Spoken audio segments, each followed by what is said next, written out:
In World War II, the United States created an army that almost no one has ever heard of. It didn't fight with bullets. It didn't charge into battle.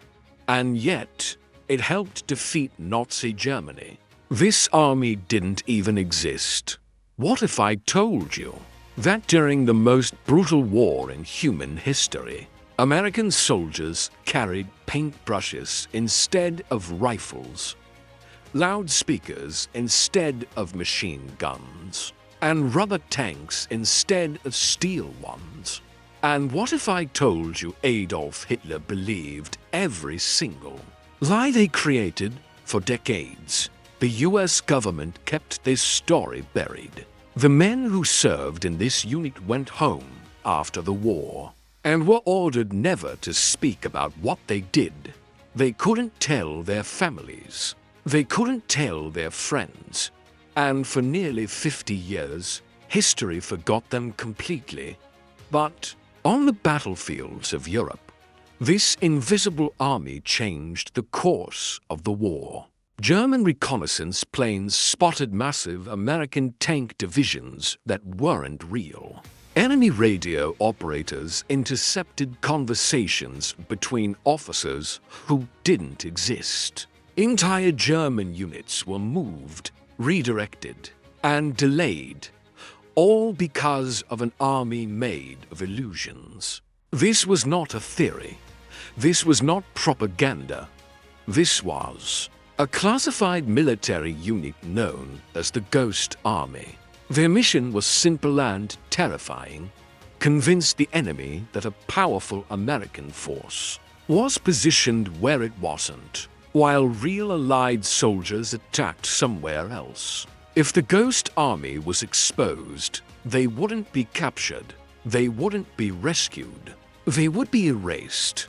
These men operated dangerously close to enemy lines with almost no weapons. Their survival depended on one thing only: how convincing. Their deception could be dot, and here's the most shocking part: it worked. The Ghost Army fooled German commanders again and again. They misled Nazi intelligence, and in at least one major operation, they helped deceive Hitler himself. Tonight, you're going to hear the true story of how artists, sound engineers, and radio technicians became one of America's most effective secret weapons of World War II. A story of deception so successful, it saved thousands of lives without firing a single shot. Because before the Allies could win the war on the battlefield, they first had to win it inside the enemy's mind. And it all began at a moment when the war was turning deadly, and the Allies were running out of options. By the summer of 1944, victory was no longer a matter of bravery alone. The Allied forces had landed in Normandy, but the war in Europe was far from over. Every mile gained came at a brutal cost. German defenses were still disciplined, experienced, and deadly. Behind the front lines, Nazi intelligence watched everything: troop movements, radio traffic, supply routes, even the shadows left by tanks in aerial photographs. The problem was simple and terrifying.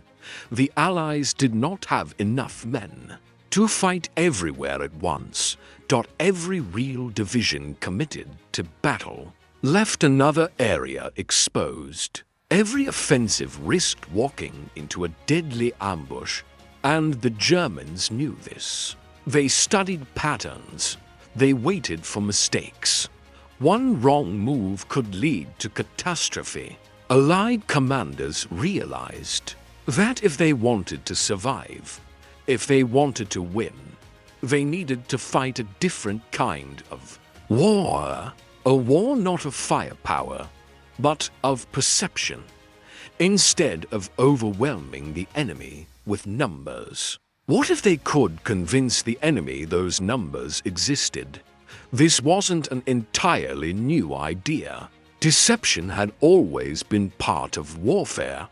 But what the Allies were about to attempt went far beyond fake maps or misleading reports. This would be deception on an industrial scale, visual, auditory, and psychological. A deception so convincing that even experienced German intelligence officers would accept it as real.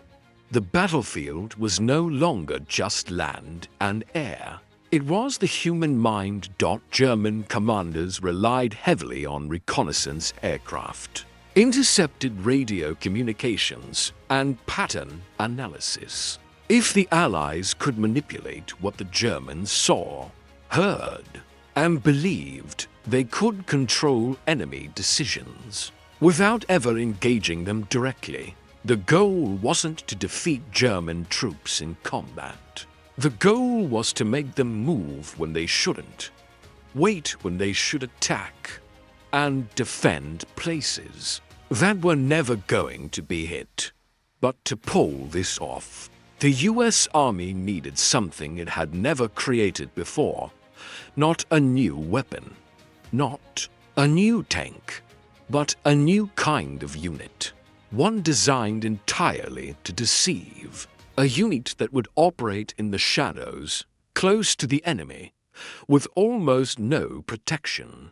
A unit whose very existence would be denied, and in a quiet decision that would remain classified for decades. The US military approved one of the strangest experiments in its history. An army whose greatest weapon was illusion. In the next chapter, you'll discover how the United States secretly assembled this force, and why some of its most important soldiers had never fired a gun in combat before. The unit was created in secrecy, and secrecy shaped everything about it.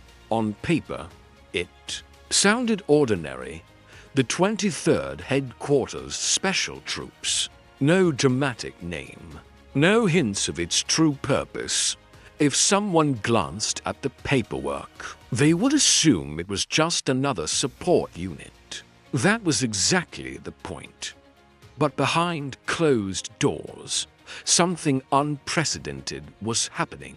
Instead of recruiting hardened infantrymen or battle-tested officers, the US Army went looking for artists, illustrators, architects, photographers, radio technicians, theater set designers, sound engineers, and advertising experts. Men who understood perspective, illusion, and human psychology better than most soldiers ever would. Some came from New York art schools, others from Hollywood sound studios. A few had backgrounds in stage magic and visual design. Many had never imagined themselves in a war zone, and yet they were being trained for missions that could collapse instantly if even one detail was wrong. They were told almost nothing at first, only that their work would be dangerous, classified, and vital to the war effort. They signed secrecy agreements they would be bound to for the rest of their lives. Their training was unlike anything else in the US Army. They studied how German intelligence operated, how aerial photographs were analyzed, how radio operators recognized patterns in enemy transmissions. They learned how shadows could betray a fake tank, and how to hide those shadows. They learned how sound travels across open fields at night, how human minds fill in gaps when they believe something should be there. This wasn't about fooling civilians. This was about fooling professionals. The Ghost Army would never operate far behind Allied lines. They would set up within range of German patrols, German aircraft, and German listening posts. If their deception failed, they wouldn't be treated as ordinary soldiers. They would be considered spies, execution was a very real possibility. Yet the men accepted the risk. They understood that if they succeeded, thousands of Allied soldiers would live. Soldiers who would never know they had been saved by an army that didn't exist. By early 1944, the Ghost Army was ready. They were issued some of the strangest equipment ever approved by the US military. Inflatable tanks, rubber artillery, fake trucks, sound recording equipment, and powerful radio transmitters. None of it was meant to fight. All of it was meant to convince the enemy that a massive American force was preparing to strike. And soon, they would be tested in real combat conditions, with German forces just miles away. Because the first time the Ghost Army went into action, the deception would have to be perfect, or the illusion would collapse instantly. In the next chapter, you'll see how rubber tanks and fake vehicles became one of the most effective weapons of World War II. To a German pilot flying thousands of feet above Europe, the battlefield below looked convincing. Roads crowded with vehicles, artillery positioned along tree lines, tanks casting long shadows in the late afternoon sun. Everything appeared exactly the way a real American buildup should look. But when the Ghost Army arrived, there were no steel monsters rolling into place. Instead, soldiers unpacked canvas bundles and air pumps within minutes. Tanks appeared where there had been empty fields. These were not crude decoys. They were carefully designed inflatable replicas, full-sized, proportionally accurate, and detailed enough to fool aerial reconnaissance cameras. From the air, the difference between rubber and steel was impossible to detect. Even from the ground, at a distance, they looked real. The Ghost Army understood one crucial truth.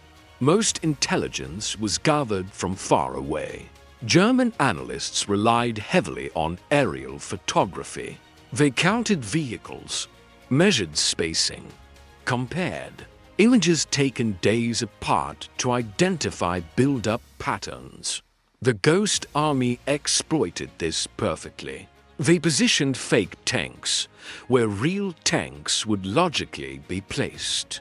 They arranged dummy trucks in believable formations. They even created fake tank tracks in the dirt, dragging heavy objects behind vehicles to simulate constant movement. If German planes returned days later, they would see change, activity, growth, proof that an American division was assembling.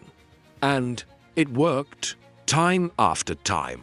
German intelligence reports identified large Allied formations that simply weren't there.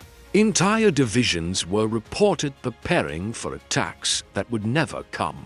But visual deception alone was not enough.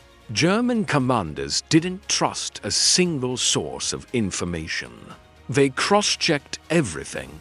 If aerial photos showed tanks, radio traffic had to support it. If sound carried across the night, it had to match what the photos suggested, which meant the Ghost Army had to bring the battlefield to life. Because if the enemy could only see the army, the deception might hold for days. And that's when the war began to echo with sounds of battles that never happened. In the next chapter, you'll hear how the Ghost Army used sound itself as a weapon, and how German forces moved in response to noises that came from nowhere. At night, war changes, vision fades, sound takes over, and the Ghost Army understood this better than anyone. German troops relied heavily on what they could hear after dark: engines, marching boots, metal clanking, bridge construction, tanks, repositioning for attack. These sounds often signaled what was coming next: an assault, a crossing, a breakthrough dot. So the Ghost Army decided to give them exactly what they expected to hear. Using massive sound trucks equipped with powerful speakers, the unit broadcast carefully crafted audio recordings across open terrain. These weren't random noises. They were authentic battlefield sounds recorded by real American units. Tanks starting and stopping. Trucks shifting gears. Soldiers shouting orders. Metal being loaded and unloaded. Sound engineers layered the recordings to simulate scale. A single truck could create the illusion of an entire armored division moving into position. Volume, timing, and direction mattered. The sounds were projected miles away, adjusted for wind and terrain, designed to reach German listening posts and patrols without revealing the source. To German troops on the ground, it was unmistakable. An American force was moving nearby. Reports went up the chain of command. Patrols were pulled back. Defensive positions were reinforced. Entire units braced for attacks that never came. But again, deception demanded consistency. If the Germans heard tanks, they needed to see tanks. If they saw tanks, they needed to intercept radio chatter. If they intercepted radio chatter, it had to match real American operational behavior. Any mismatch could unravel the illusion, which meant the Ghost Army needed to master the most dangerous form of deception of all: direct communication. Because German intelligence was listening. And the next chapter reveals how American radio operators impersonated entire divisions so convincingly that Nazi intelligence logged their movements as fact. Sound alone could create the illusion of movement, but it was not enough. German intelligence relied on radio signals as much as they did on reconnaissance planes. Every unit had a specific radio signature. Every officer had a style of communication. To truly convince Hitler's forces, the Ghost Army had to fake entire command structures.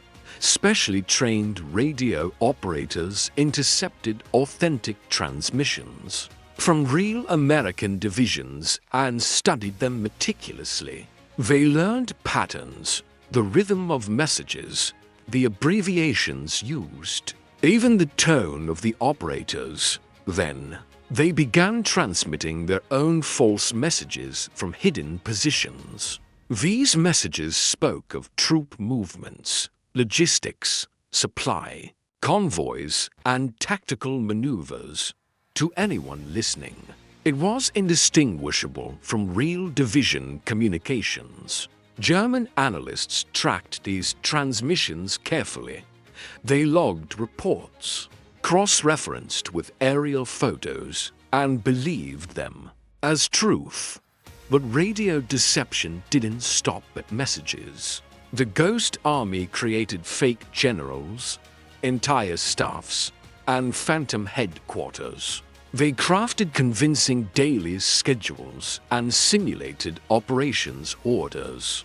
German intelligence officers would note the arrival and departure of these commanders, assuming they were real, planning accordingly. In some cases, Hitler himself adjusted troop deployments based on reports from these fictitious divisions. Entire German battalions were moved hundreds of miles to defend against attacks.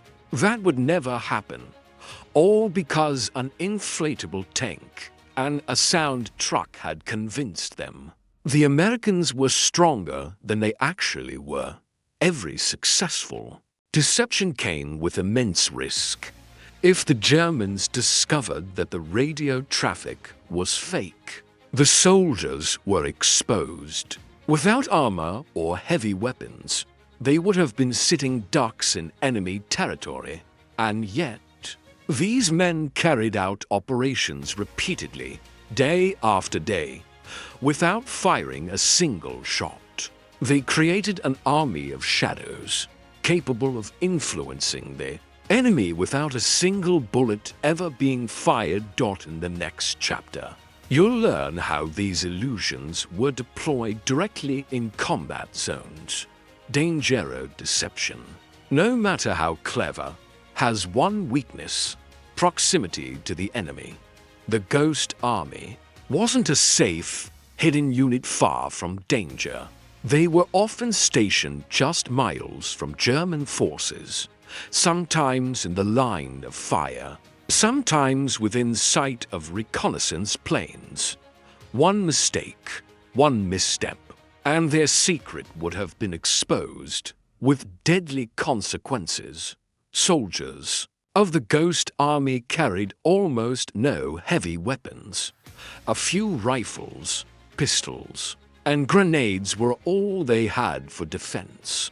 Their greatest protection was their ingenuity and speed. Inflatable tanks were inflated quickly and deflated just as fast.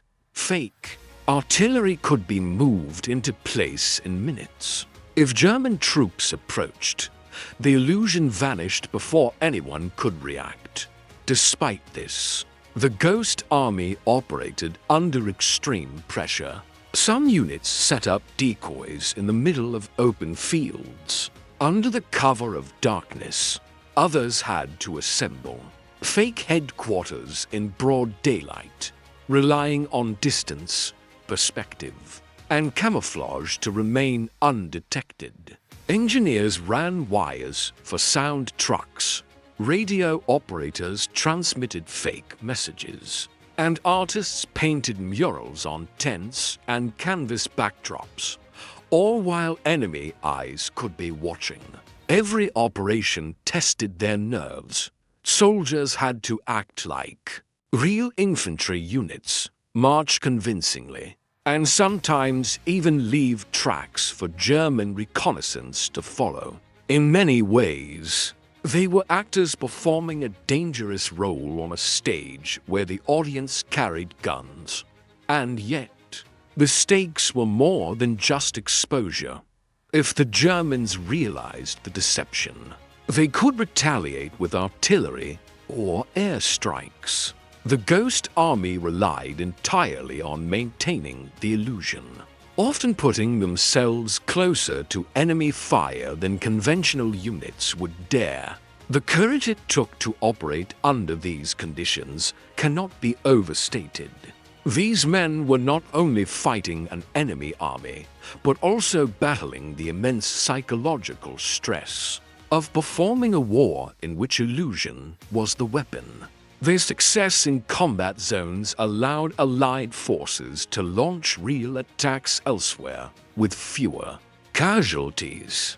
By convincing German forces to defend the wrong locations, the Ghost Army saved countless lives. In the next chapter, we will explore exactly how these fake operations directly saved thousands of American soldiers, and how deception became a weapon as lethal as any artillery. The Ghost Army's success wasn't just about clever tricks or inflatable tanks. It was about saving lives. Every fake tank, every radio transmission, every sound effect redirected enemy attention, preventing real soldiers from walking into ambushes and deadly front lines. Take the Rhine River crossing in 1945. The Allies needed to advance into Germany, but German forces were well entrenched, and every step forward risked heavy casualties. The Ghost Army set up an elaborate ruse, simulating entire divisions poised for attack in a sector hundreds of miles away. Inflatable tanks were ranged in realistic formations. Sound trucks played the noises of moving artillery. Radio operators transmitted false orders. German intelligence fell for it completely. Entire German units were moved to defend a location that would never be attacked. Meanwhile, the real Allied troops crossed the Rhine largely unopposed. Hundreds, maybe thousands of lives were spared that day alone. Their impact was not always measured in statistics. Often, the Ghost Army's work allowed Allied commanders the freedom to make strategic decisions without facing overwhelming enemy resistance. By controlling where the Germans focused their attention, the Ghost Army effectively manipulated the battlefield from behind the scenes. Soldiers themselves understood the gravity of their mission. They were constantly reminded, "You may never fire a shot, but your work is just as important as the infantrymen on the front line." And unlike conventional soldiers, their enemies never even knew they had fought them. Not in the traditional sense. Some operations were so successful that German officers reported massive troop movements in locations that didn't exist. Hitler himself, relying on intercepted communications and aerial reconnaissance, made decisions based on the Ghost Army's illusions. The Ghost Army's work had a profound psychological effect, too. German commanders became cautious, uncertain, and hesitant. Every fake movement sowed doubt. Every phantom division stretched their resources thinner.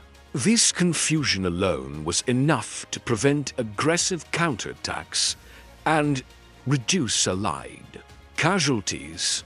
Ultimately, the Ghost Army demonstrated that war can be fought in the mind as much as on the battlefield.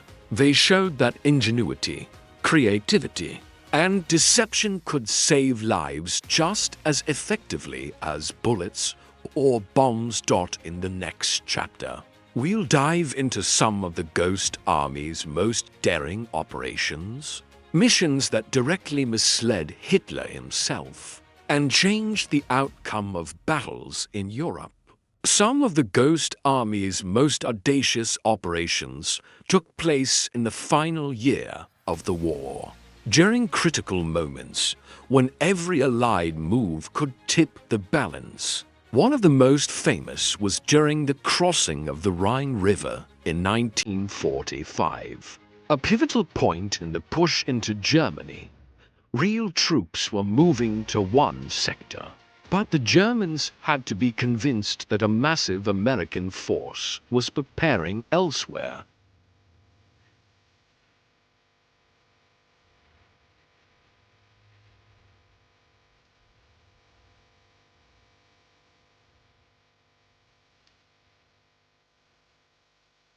The Ghost Army deployed inflatable tanks along a different stretch of the front. Sound trucks roared to life at precise intervals, simulating entire mechanized divisions moving into position. Fake radio chatter detailed supply lines, logistics, and operational plans. German reconnaissance planes flew overhead, capturing the illusion in photos. When the reports reached Hitler's high command, the message was clear. American forces were everywhere, and nowhere was safe to attack. German commanders responded predictably. They redeployed entire divisions, leaving the real Allied assault under much lighter resistance. For days, German troops braced for attacks that never came, wasting manpower, ammunition, and precious time. Entire strategies were based on units that existed only on canvas and radio waves. One mission even involved creating a phantom bridgehead complete with fake trucks. and artillery to suggest that the Allies were preparing to strike a strategic town. German intelligence sent reinforcements and prepared defenses for a battle that was never intended.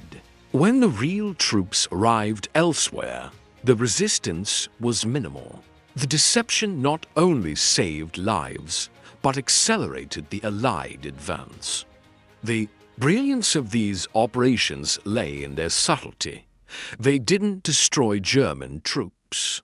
They controlled their actions without a single shot fired. Hitler, relying on flawed intelligence, made decisions that inadvertently played into Allied hands. It was psychological warfare executed with artistry, precision, and daring. The soldiers of the Ghost Army often joked that they were fighting battles that didn't exist. But in truth, their battles were some of the most critical of the war, executed silently, invisibly, and with deadly effectiveness. Their missions reshaped the front lines without anyone realizing it at the time. In the next chapter, we'll uncover why this incredible story remained classified for decades. Why the world didn't learn about these brave men until long after the war ended.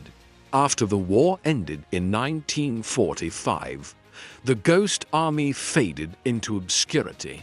Their operations had been classified, and the US military didn't allow them to speak of their work. Soldiers returned home, carrying medals and memories. But the true story of their heroism remained hidden for decades. These men could not share their experiences, even with their families. Letters written home were vague.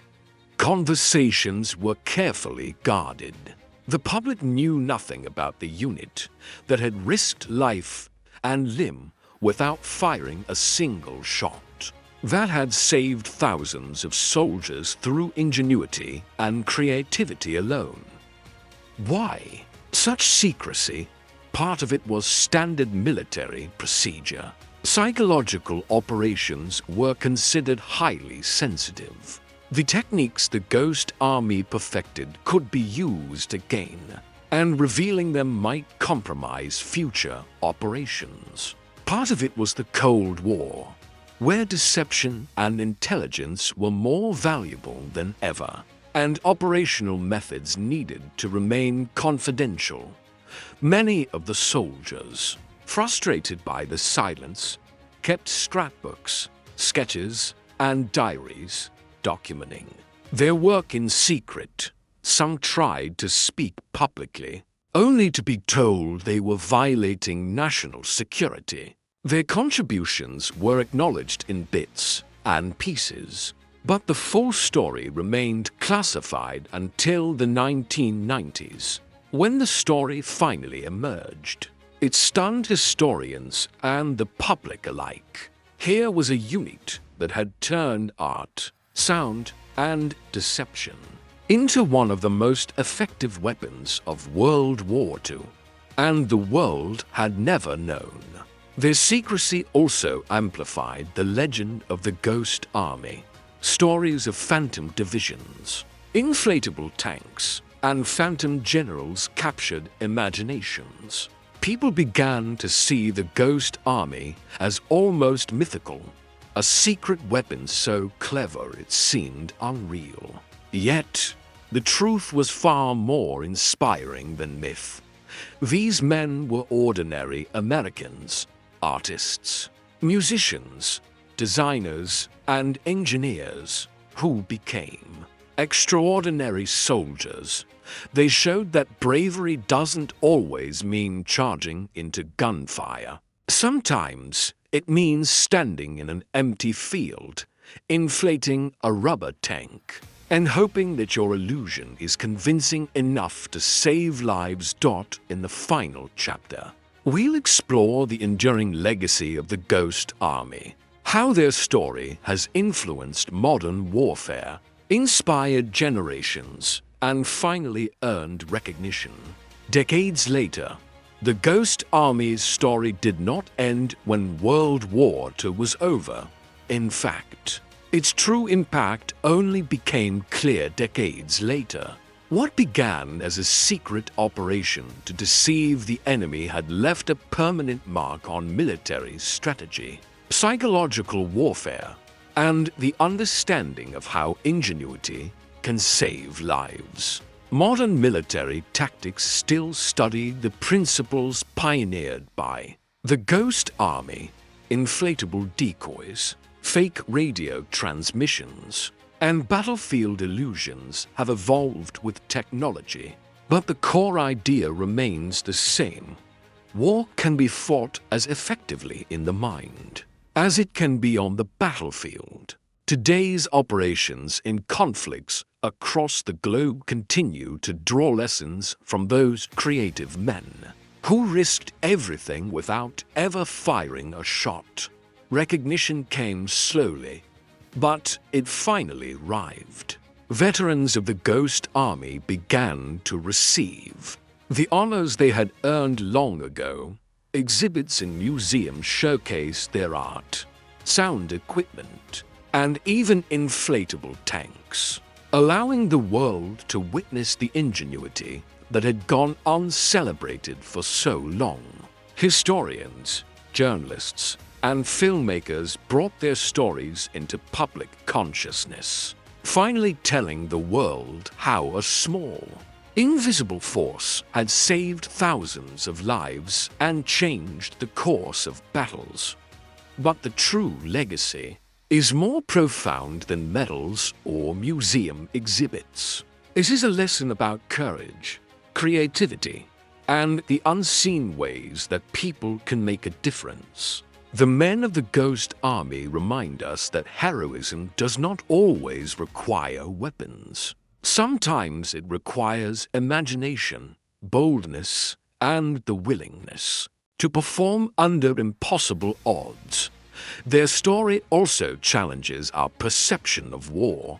For decades, we imagined battles as raw confrontations, measured by numbers of guns and tanks. The Ghost Army proved that deception, art, and psychological cunning could be just as lethal and just as vital to victory.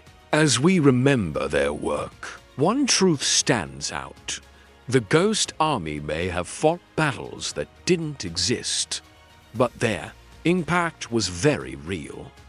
Thousands of soldiers lived because of their illusions. Hitler's forces were misled time and again, and a small group of Americans, artists, engineers, and performers became one of the most extraordinary secret weapons in military history.